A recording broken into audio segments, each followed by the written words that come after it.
we're back on the roof. So today we're doing some prep work. We got these two VRV4 systems. I don't know if these are Marions or not, but HP number 2, this guy right here, got a big old leak in the coil right there. You can see all the grease. So I'm going to recover whatever refrigerant's left, which I don't think there's much left. And then tomorrow we're going to actually have a crane drop our new coil up here, and then we'll get that all brazed in. So, but today we're going to focus on getting this thing disassembled and getting it ready. That way the crane can just drop the thing and then we're good to go. So yeah, so here we go.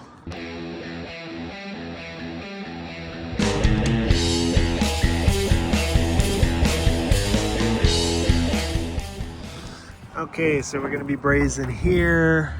I think right here. And there's some smaller ones down here somewhere. I looked at the new coil to just kind of get an idea of where everything's at. So yeah, this is gonna be a total pain because there's all kinds of stuff in the way. So we'll see how that goes. But yeah, we're gonna have to take the lid off of this thing. We're gonna have to take the fan motors off, all that good stuff. It's gonna be a total pain in the butt. I feel a little bit of rain, awesome. All right, so we got the panels off. We've taken out the motors. So I'm thinking, because it looks like we're gonna have to take off this whole panel and stuff so we can drop it straight down, but I think this part's got to come off, which holds the bracket on, because this shroud is screwed into it on the back side. So I think I just have to take this out and it'll come off in one piece. Yeah, so and then the shroud is also screwed into this from the other side, from this panel in here. So yeah, jigsaw puzzle. Okay, so we ended up lifting that thing out of the way to get the mounting brackets for the motors off, and then we screwed it back into these pillars just to kind of hold it in place. And we've cut all these lines here, so the thing is pretty much free. We're gonna put straps under it so the crane can pull it off, and then putting it back together is gonna be fun. Alrighty, so we got her all ready to haul for the crane tomorrow. We got that covered up, keep all the controls nice and dry, and then yeah, pinched off these things. We're gonna go ahead and tape up all these open lines and we should be good to go. We're back on the roof and it's 5:30 in the morning, so we're just getting ready. It sounds like the crane just pulled up, so yeah, let's see how this goes. There's our crane.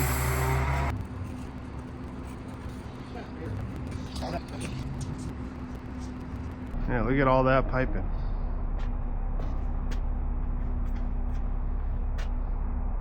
So we're going to take this opportunity, since this is all opened up, to find all the screws and stuff we dropped in here.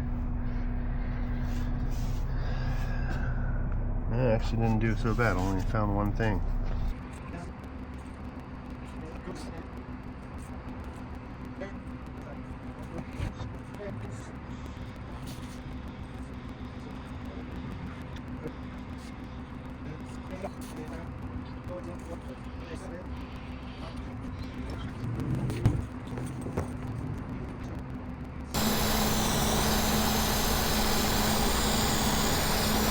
There you go. There you go.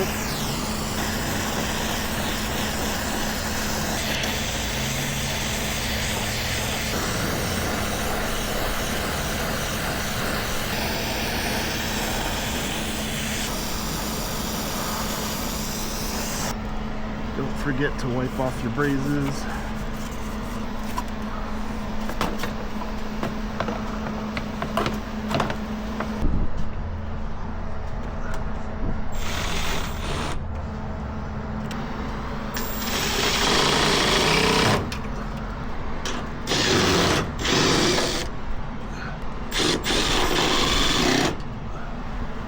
Alright, so we finally got that on there, so we'll go ahead and put these screws back in.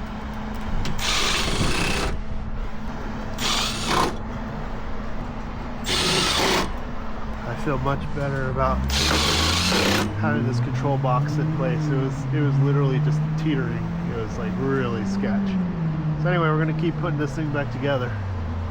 Then we'll pressurize her with nitrogen. We're going to leave her under pressure overnight, make sure there's no additional leaks. And yeah.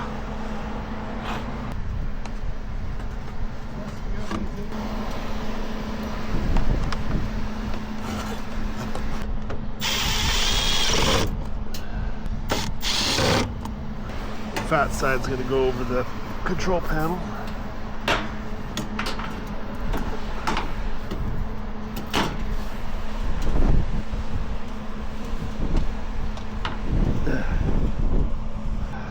This piece was in here, but this is so you can mount the disconnect onto it. So whoever installed this, you're supposed to take it off and then move it to the side you need it. And they didn't. They just put it on here. And normally you'd put this here and mount your disconnect on this. So I'm not going to put it back on because it's not necessary. All right, we just restored power. We need to put this in recovery mode so we can pressurize with nitrogen. Can't really see that on camera, but it's flashing all three of them. So we're going to go ahead and hold down BS1.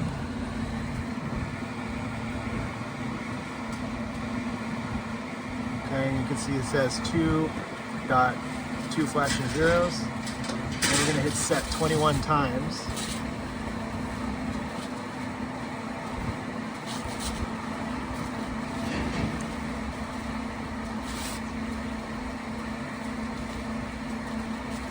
Alright, so now it says 2.21 flashing. We hit return.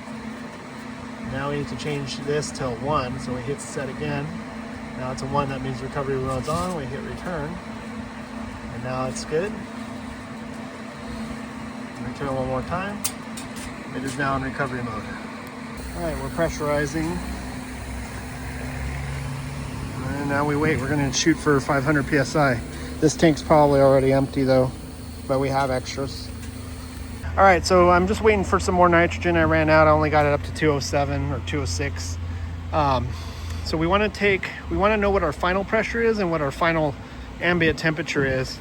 And then you'll see, I'll show you later, but there's a calculator we want to do. So when we come back tomorrow and check it, we will have a little bit of pressure drop or increase, but the calculation will give us right around how much.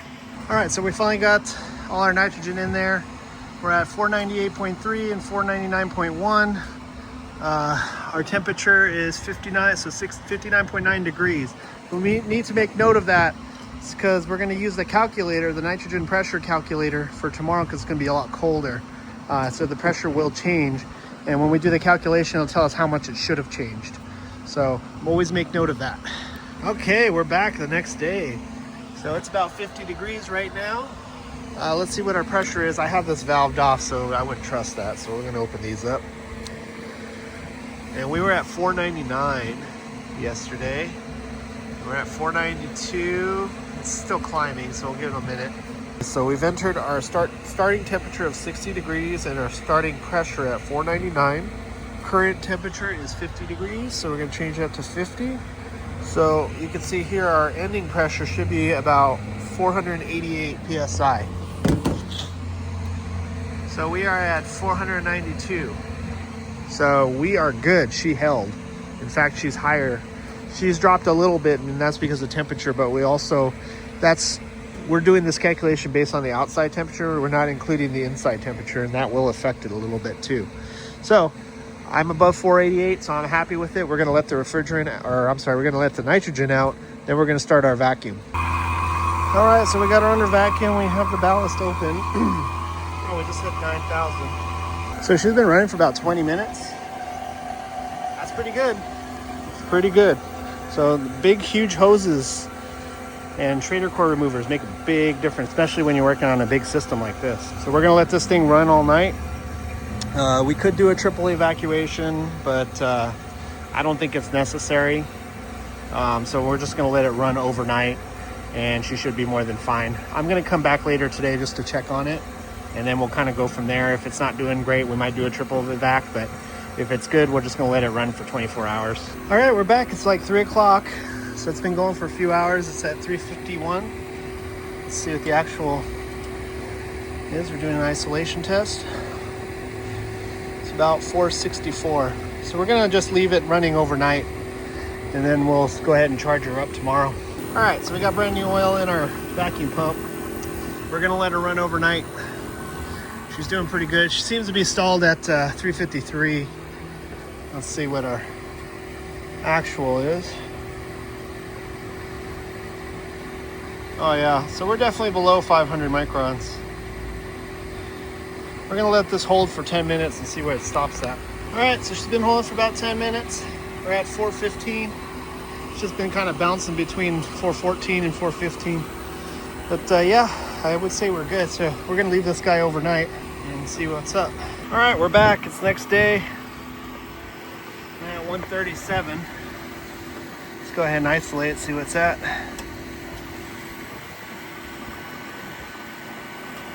Looking good. So it's going down.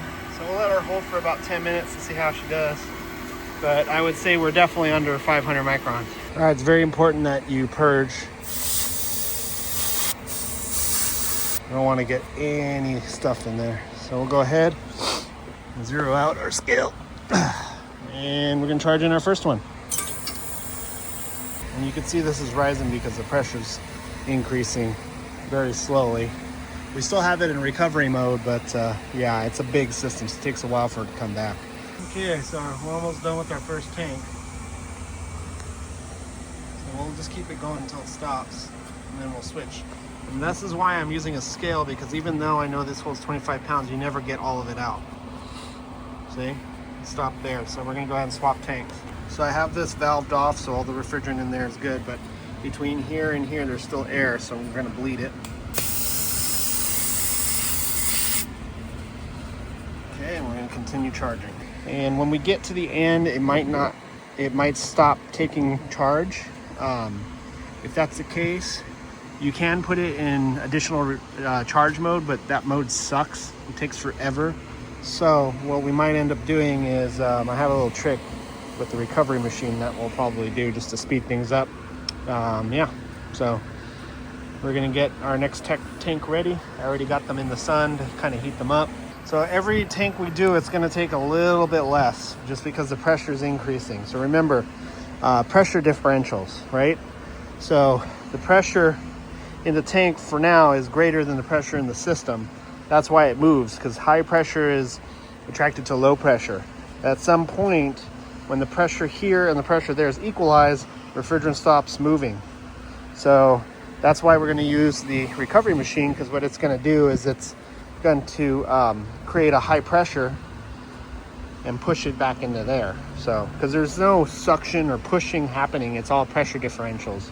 It's, you know, it's a physics thing. So yeah, next tank. Okay, so we're on our fourth tank. It's still taking refrigerant. We're at almost 17 pounds, but it's slowing down. So yeah, and then remember, we haven't been getting the entire 25 pounds out of it. So I've been recording it after every tank. We'll add it up, see what it is, do the math to figure out what our final tank's gonna be. So yeah, because it's gonna be right around 100 pounds once we're done with this one, but it's gonna be slightly below that, probably like 90 something, just because we haven't been getting all of it in there. And then if we're lucky, we'll actually get the last 15 pounds-ish out of that last tank without having to use the recovery machine. That's what I'm hoping for. Then we'll take this thing out of recovery mode and then crank her back on, and hopefully we don't have any other issues. But we definitely know there's no leak anymore. We've got the leak fixed for sure. There's no way we could get a vacuum down that low and for it to hold for 15 minutes at 100 and something microns. So yeah, we're doing good so far. We're stopping at 18 pounds, so we might have to get the recovery machine going. So you want to use this as a last resort, but it's starting to slow down. I think we're going to get about 20 pounds out of that. I'm going to switch to a new tank because the pressure in here and the pressure in there is now equalizing with only 5 pounds left in there. So this one has higher pressure, so if we're lucky, the pressure will still be higher in that tank than it is in the unit, and we won't need to use that. All right, so she stopped at 19.9. So we've done the math here, as you can see. We've added it up, so that gives us 92 pounds that we've charged, right? So we need 115 minus 92. So that means we need 23 more pounds to get to our target. All right, so we need 23 more pounds. So we have our tank hooked up into our input, and we have our unit hooked to our output. Okay, we have everything open. I've already bled all the lines. We're gonna try to go in passively until it stops, and then we will use the recovery machine to finish her off. So you can see it's still taking it because the pressure in that tank is still higher than the pressure in there, but it is going much slower. And once it stalls, we'll go ahead and turn this bad boy on. All right, so I got about 6 pounds. So we're gonna go ahead and start this up. We need 17 more pounds. So I got these all open. We're gonna turn it on. It might jiggle and do some weird stuff, don't worry. Here we go. And remember, we wanna meter it. And that sped it up. We need a total of 23 more pounds. So, well, 23 total, 17 more pounds. Well, in this case, 16 more pounds. So we should be able to get the last of it. But yeah, last resort. If the pressure's too high in there, this thing starts getting all crazy and you can break it. So it's best to try to get the pressure as low as possible as you can, and then just go from there. But you do need to meter the in. Keep an eye on your pressures. If you see this shooting way up, then you probably want to slow her down a little bit. All right, we got our 23 pounds. So yeah, we're gonna go ahead and take all this off, put our new Schrader cores in. I've already placed the Schrader core here and here. So always put new Schrader cores whenever you're opening up a system. It's just a good practice. The worst thing you can do is have a leak on a Schrader core after you've done a big leak repair. So anytime I have to mess with the refrigeration system, I always put in new Schrader cores. So we're gonna go ahead and slide that forward like that. We'll screw this on, but not all the way. We're gonna purge any air, because remember, this is an airlock. So between the ball valve and here, there's air in there. So we wanna make sure we get rid of that.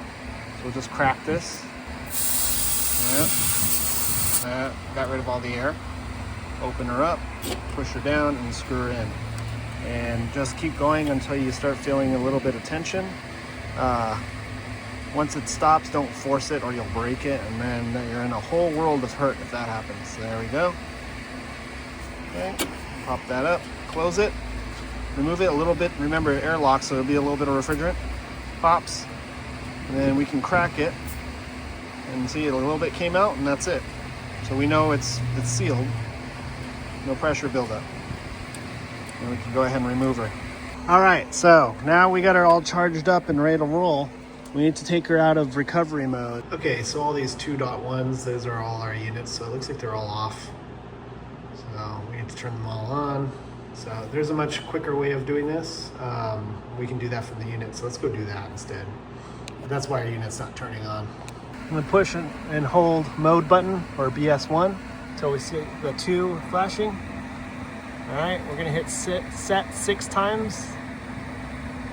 5, 6. That's a 6 flashing. Then we're gonna hit return. 0 is off. We're gonna hit set to 1. We're gonna hit return. And now we're gonna confirm. And that should have turned everything on. And now we're at the ITM. You can see all the 2s are now on. So everything's on now. So now we wait. So we'll go ahead and start dropping all our stuff off the roof.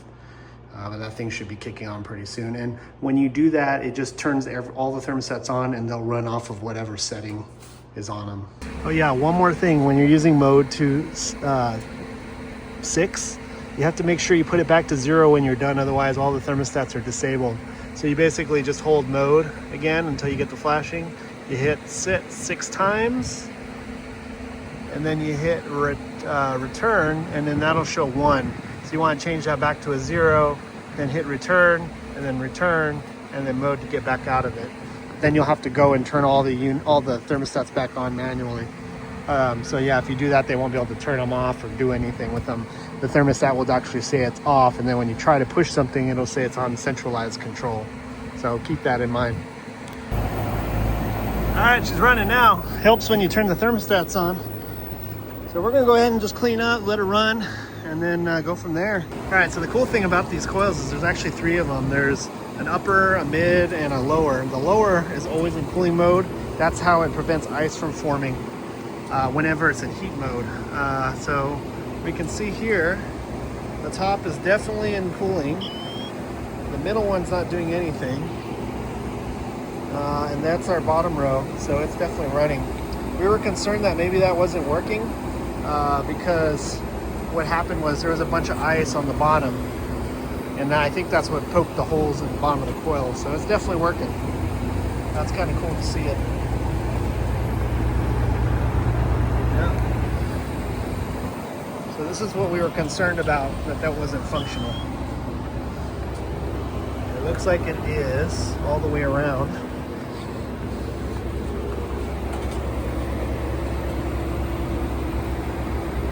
Yep. Sweet. So anyway, that's how you change a outdoor coil on a VRV4 system. This is a VRV4 system from 2016. So anyway, hopefully this helps you out if you come across one of these things. Unfortunately, I wasn't here to diagnose it, but it was pretty straightforward from what I understood. We were getting all kinds of error codes, freeze coils, low pressure coil, low pressure temperatures, low temps, everything. Nothing said that it was low on charge. We hooked up a gauge and there was like 60 PSI in it. So, but apparently there's been 2 leaks before. They were all on the bottom. The leaks were right there. You can see where somebody cut it and repaired it. But this one, there was a couple leaks on it right here and right there, so you couldn't get to them. So that's why we changed the whole coil. Thankfully, it was under warranty, so the whole coil was under warranty. So, but yeah, anyway, so if you come across this, hopefully this helps you out on figuring it out, because you have to take the entire thing apart. And that was a total pain. So thanks for watching. Make sure you like and subscribe, comment, tell me what a horrible technician I am. Hit that bell notification and follow me on Instagram, Facebook. And if you want to support the channel, pick up some tools from my tool store, get some work socks from my work stock store from Camel City Mill. See you on the next one.